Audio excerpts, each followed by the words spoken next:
식사 맛있게 하셨어요? 네. 네. 제가 오늘 저를 처음 뵙는 분도 계시고 하는데 제 소개를 잠깐 먼저 하도록 하겠습니다. 저는 국제심성개발연구협회 대표를 맡고 있는 무해 이남국입니다.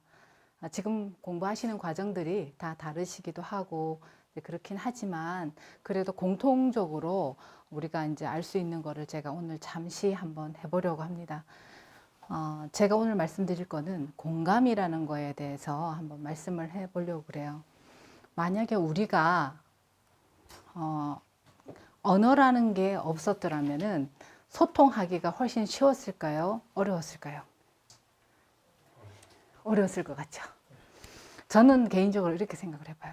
만약에 언어가 없었더라면 사람을 알기가 훨씬 더 쉬웠을 것 같은 생각이 들어요. 그게 어디에서 나오냐면 언어가 있음으로써 우리는 소리를 들어버리기 시작을 한 거예요. 그러니까 귀가 막히기 시작을 한 거예요. 언어 때문에.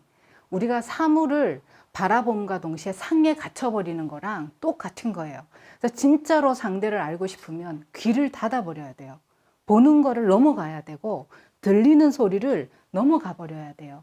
예를 들어 제가 늘 자주 얘기하지만 제가 아이한테 나 너 정말 미워 이렇게 말하는 거는 미운 게 아니잖아요. 네가 지금 이렇게 해서 나는 서운해. 나는 네가 이렇게 해주기를 바래. 난 너를 너무 사랑하기 때문에 이 말이 나는 네가 정말 미워 이렇게 말하잖아요. 이놈의 자식 너 이따위로 해서 뭐 할 거야? 뭐 이렇게 어른들이 막 소리 지르잖아요. 너 이래서 평생 빌어먹고 살래? 그러면 막 순간 화가 나요. 빌어먹고 살으라고 나보고 이제 말싸움이 되잖아요. 만약에 언어가 없었더라면 귀를 기울일 것 같아요. 상대한테. 저 사람이 나한테 전하고자 하는 말이 뭐지? 답답하잖아요. 나는 일단은 뭔가 알아야 되는데 알 길이 없거든.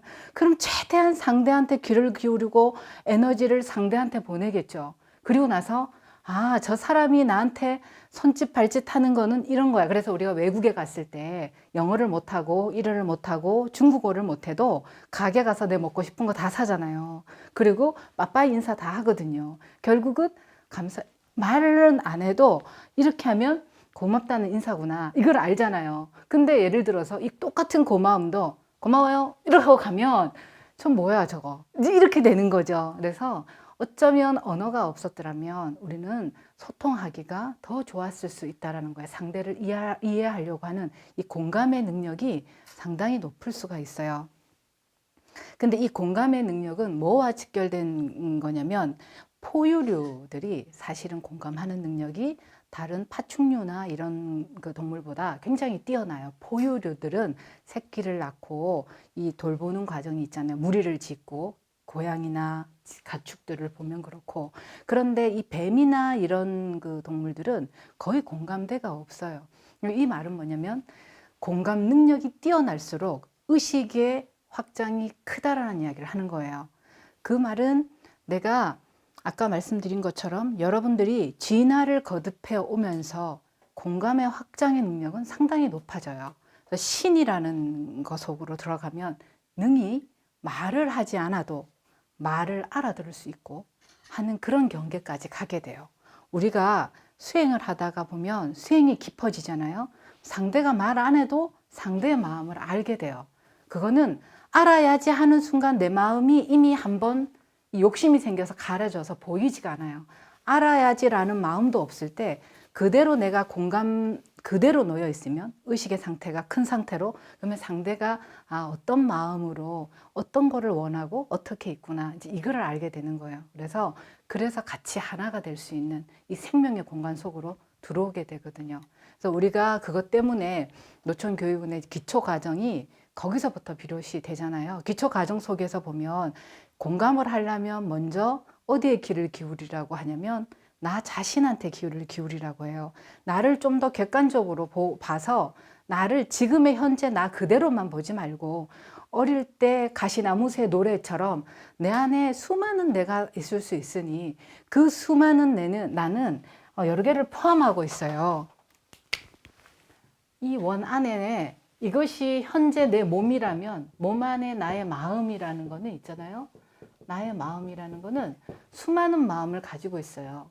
요 수많은 나라고 하는 건 때로는 끊임없이 관대한 나, 때로는 너무도 비좁고 속 좁은 나, 때로는 너무 포악한 나, 때로는 너무 파괴가 넘치는 나, 이 수없는 나가 있는데 이 수없는 나를 바라봐야 돼요. 이 나는 왜 형성이 됐으며, 이 나는 왜 만들어졌고, 이 나는 왜 포악해졌고, 이 나는 왜 관대해졌는지 먼저 그 원인을 알고 나서, 그러면 이 나를 어떻게 하면 큰 하나의 마음 안으로 얘를 귀속시킬까? 이렇게 하면 이게 사라지는데, 지금 우리가 세상살이를 할 때, 사람들은 수행을 할 때나 공부를 할 때 어떻게 하시냐면, 이 큰 나를 이 협소한 자기 자신 안에 거꾸로 집어서 요 안에서 자기를 만드는 거예요. 수행을 할 때도, 우리 CA 수련을 할 때도 보면 이놈들이 사라져서 이거 속으로 들어가야 돼요. 없는 전체 속으로 들어가야 되는데, 욕심이 자기 자신을 부여잡아서 이 큰 거를 이 작은 것 속으로 자꾸만 만들어서 내버리니까 여기서부터 문제가 생기기 시작을 하는 거예요. 그래서 이거를 나 자신이라는 거, 이거를 공감을 통해서 내 안을 심도 있게 들여다보려고 노력하셔야 됩니다. 그렇구나. 나 지금 어디 갔지? 지금 찾고 있었어요. 아버님 많이 안 닮으셨다. 그죠? 그래서 내가 못 찾았어요. 그래서 나를 바라볼 때, 어릴 때, 내가 처음에 태어나가지고, 가만히 보는 거예요. 기억나는 나를 가만히 들여다보면, 어렸을 때 외로웠던 나가 없는 사람은 아무도 없어요. 다 어렸을 때 외로웠고, 어렸을 때 서러웠던 나도 다 있어요.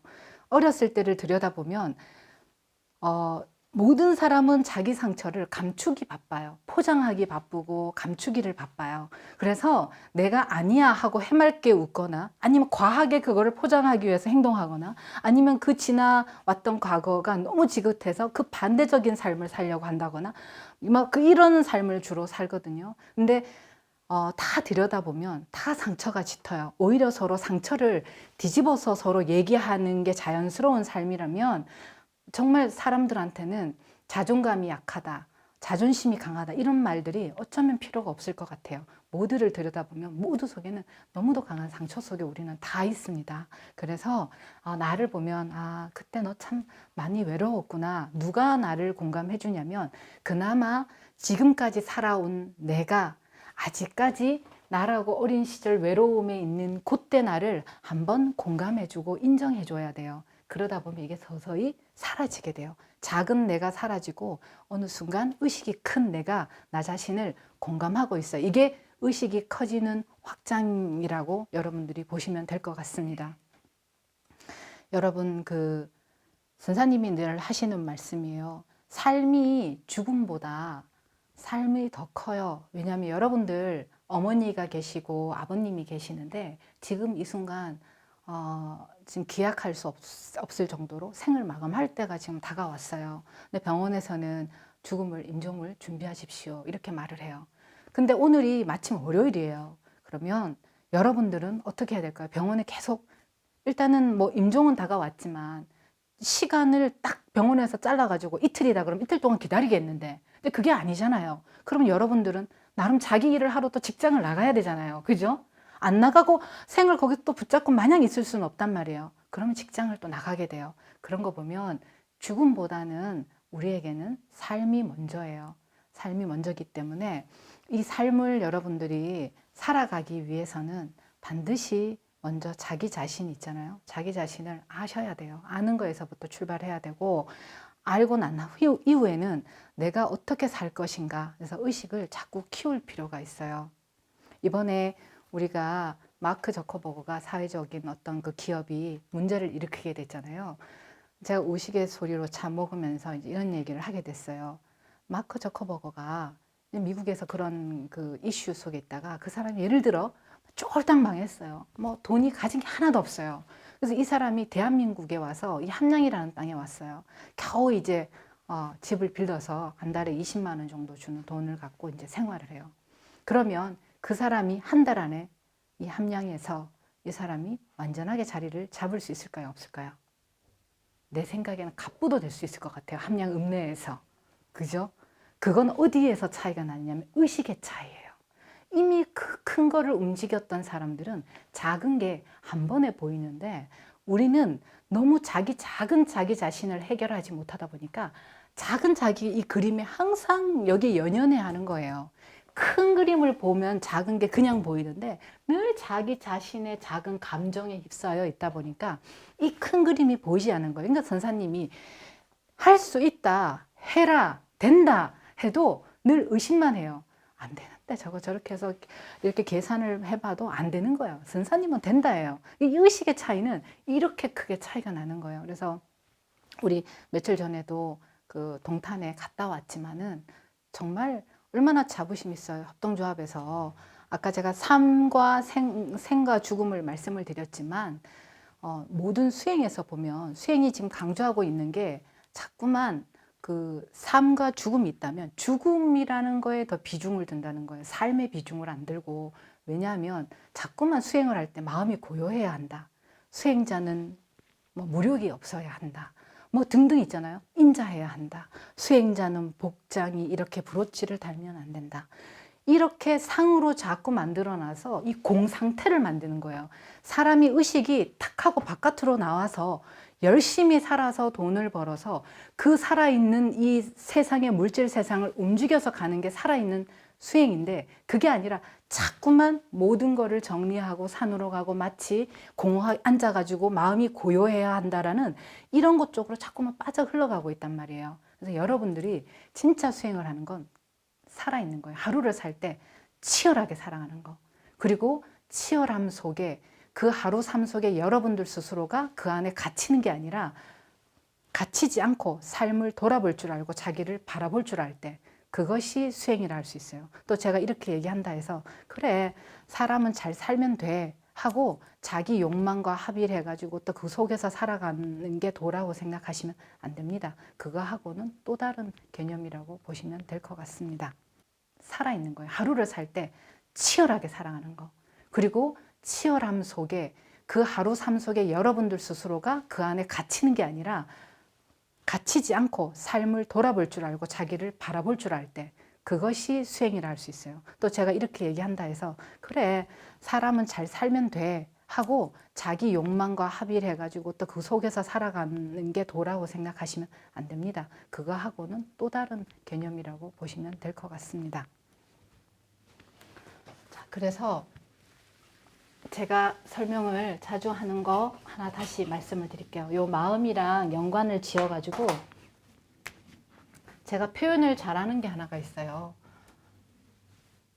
빨랫줄 이야기를 제가 잘 하는데 자, 빨랫줄에 하루는 양말이 걸렸고요.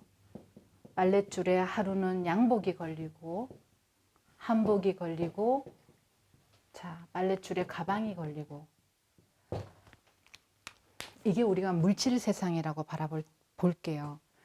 조건이 되어서 의식이라는 이 에너지가 조건이 되면은 양말이 될 수도 있는 거예요. 조건에 의해서 내가 사람으로도 나올 수 있고 내가 의식이 정말 그 공감할 수 없고 타인의 고통이 나한테 전달되지도 않고 뭐 예를 들어 나만을 위한 어떤 집착된 삶을 산다면 조건에 의해서 물질로 나올 때 뭐 때로는 불교에서 말했던 윤회설에 뭐 짐승으로도 나올 수 있고 그러면은 요게 조건에 의해서 물질이 될 때는 모양이 뭐 양말의 모양을 할 수도 있어요. 근데 요것이 다 돼서 가버리고 나면 자, 그 다음 생에서 내가 이게 변함이 없다면 요 의식이 현재 진화되지 않는 상태라면 그러면 다음 생에서도 똑같은 물질 중에 나랑 조건이 맞는 양복으로도 나올 수 있어요. 근데 이게 이렇게 되면 다행인데 이렇게 되지 않아요.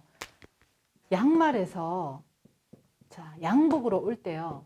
뭐를 갖고 오느냐면 습관을 가지고 와요. 여기에서. 그러니까 어중간해지는 거예요.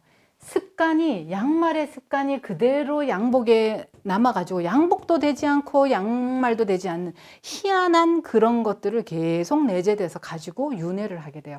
정신은 원래 태어남도 없고 죽음도 없어요. 단지 물질에 의해서 조건에 의해서 그냥 생겨났다 사라졌다 할 뿐이에요. 우리가 그 씨앗 하나를 유럽에 심을 때 오이랑 한국에 심을 때 오이가 같은 오이지만은 약간 종자의 변형이 물질에도 있잖아요. 그거와 똑같은 이치거든요. 조건에 의해서 우리는 생명은 변함이 없는데 그냥 물질이 이렇게 다르게 오는데 여기에서 우리가 알 수 있는 거는 습관은 변하지가 않아요. 이 습관은 그대로 내재되어 있어요. 여러분들이 결혼을 하신 분들은 알 수 있어요. 애기인데, 아직 생을 안 산 애기인데 하는 거를 보면 아빠랑 너무 닮은 거예요. 잠자는 모습도 아주 똑같이 자고, 뭐 이렇게 먹을 때 성격 굉장히 닮거든요. 기질적인 게 닮아요. 유전자에 의해서. 그래서 습관이기 때문에 부모는 내가 선택해서 오는 거지 부모가 나를 당겨서 오는 것은 아니에요. 그래서 내가 때로는 내 어머니, 내 아버지가 마음에 들지 않지만 그거는 내 습관이 그분과 너무도 비슷하기 때문에 스스로 조건에 의해서 온 이런 윤회설을 여러분들이 생각하시면 될 것 같아서 이 습관을 어떻게 바꿀 것이냐면 이렇게 보시면 돼요. 우리가 시의 용맹정진에 시의 수련을 하잖아요. 여러분 옛말에 이런 게 있잖아요. 앉으면 눕고 싶고 누우면 자고 싶은 거잖아요. 그런데 이거는 여러분들 습관의 의지가 항상 아래에 있는 거 꺾이는 거예요. 여러분들 스스로 의지를 낸다면은 습관은 그 아래 놓여요. 내가 내 습을 끌고 다니고 업습을 내가 없앨 수 있는데 대부분 사람은 자기하고 합의를 해요. 이 순간 내가 안 하고 싶어요. 그러면 안 하고 싶은 자기 자신과 하나가 돼요. 그러니까 습관에 먼저 의지가 놓여버리는 거예요. 근데 그렇게 하시면 안 되고 누구든지 힘들어요. 시의 수련할 때 용맹정진에 보면 앉아 있고 싶고 다리를 이렇게 하고 싶은 사람은 아무도 없어요. 그런데 그 의지가 스스로 안 자려고 노력을 하고 해서 밤을 새어요. 그럴 때 내 몸은 한번 내 의지 아래 습은 놓이게 돼요. 이거의 가치를 여러분들이 크게 두신다면 이 용맹정진이 얼마나 큰 수련인지 아실 수가 있으세요. 삶에서도 그건 마찬가지예요. 이런 식으로 습관이 바뀌셔야지 여러분들이 의식이 달라질 수가 있어요. 제가 지금 현재 노천 선사님 밑에서 우리가 수행하시는 지도자분들이 계시지만 그 지도자분들은 사실 선사님한테서 공부를 하시는 게 사실 정말 너무도 큰 기회예요. 선사님은 늘 몸을 쓰는 거를 굉장히 큰 수행으로 삼고 계세요. 이 순간 생각하면 그걸 바로 행동하게 하시는 거지 머뭇거리지 않게 하시거든요. 그것이 여러분들의 습관을 얼마나 많이 변화하게 하는지, 그 습관이 변하면 아까 말했던 그 의식이 저절로 변화하게 됩니다. 그래서 여러분들이 수행하실 때 저는 조금 자꾸 몸한테 지지 말고 벽에 앉아서 공부하실 때 다리 펴고 싶더라도 그럴 때 10분 정도만 더 이렇게 자리를 잡고 하자. 이렇게 하다 보면 몸에 수행의 습관이 붙게 돼요. 그리고 움직이기 싫어하는 이 몸을 여러분들이 많이 쓰시길 바랍니다. 여러분들 세포 속에 저장된 거를 좀 변화시켰으면 좋겠습니다. 오늘 여기까지 하도록 하겠습니다.